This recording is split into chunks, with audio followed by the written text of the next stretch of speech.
I'm in Germany to meet some very clever robophiles and apparently a very clever robot. Just how clever, I'm here to find out. One of the great paradoxes that has been thrown up by research into robots is this. Robots and computers are very, very good at things we find very difficult, such as long division and VAT returns. But they're very, very bad at things we find extremely easy and instinctive, such as walking, talking, and seeing.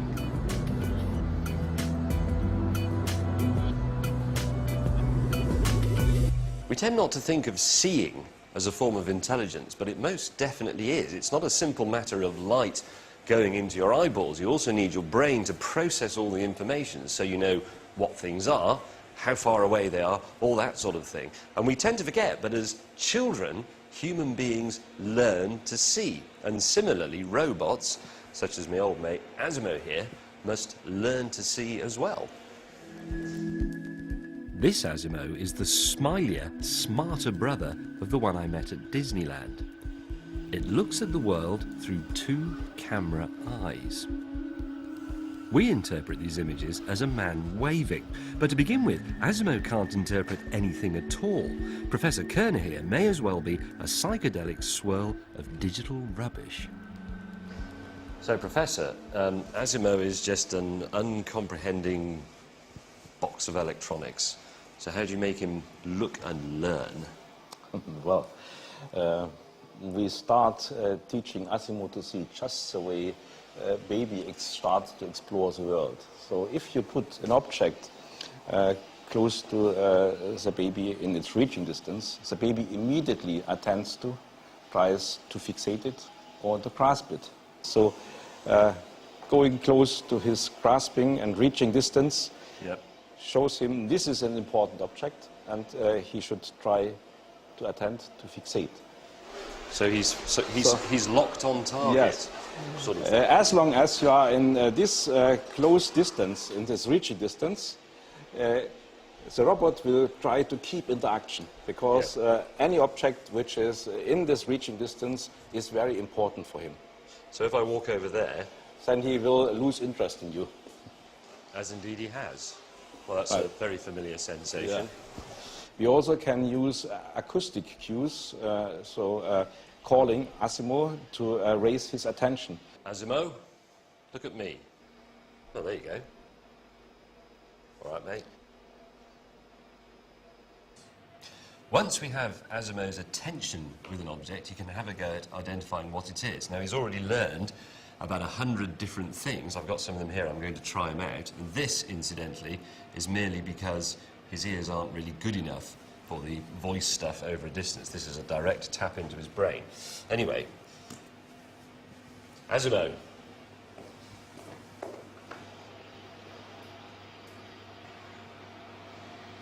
Toy duck. Yes, that is correct. It is a toy duck. Next, I want ASIMO to learn something new. I've brought along two objects for him to identify. One is his grandpa from the 1950s, and the other is a Mini Cooper, the British one. So, he's never seen these before. He's learning these from scratch. So let's see what he makes of this. ASIMO.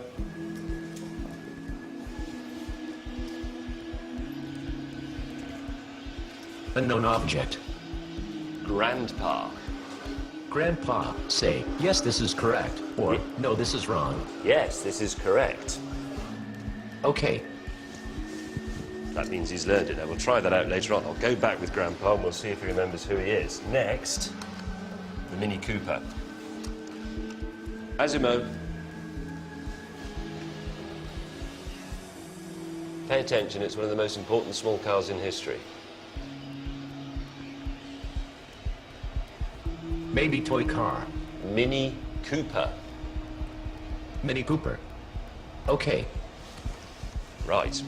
Now let us see if the lad can remember Grandpa. ASIMO.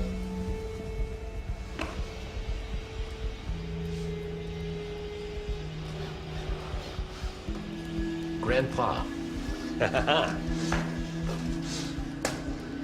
And now, it's not a toy car, remember? It's now a Mini Cooper.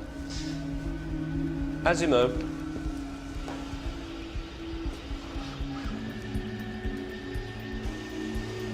Mini Cooper. Precocious little brat, isn't he? Good. But what ASIMO was about to do next was the really clever stuff. First, Dr. Gurik taught him to recognise an ordinary chair.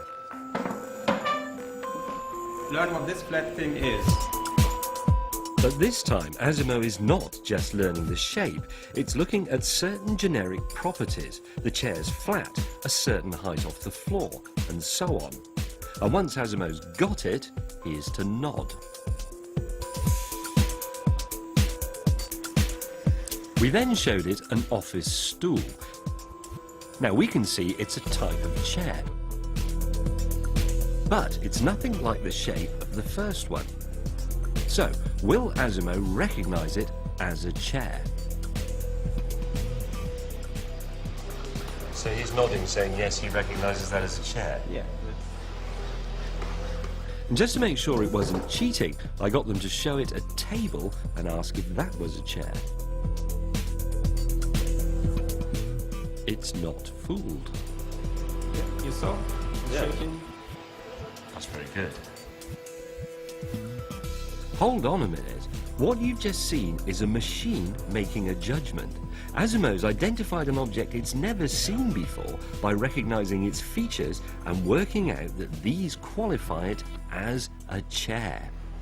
This is an interpretative skill at a very, very basic level, but it is that rather than mere recognition. It's not shapes in slots again, it's a bit of thought. Yes. So it's basically towards some understanding of the concept of the meaning of things rather than just their appearance. Right, so is this the beginnings of genuine intelligence rather than simply programming? We are targeting for this, yes.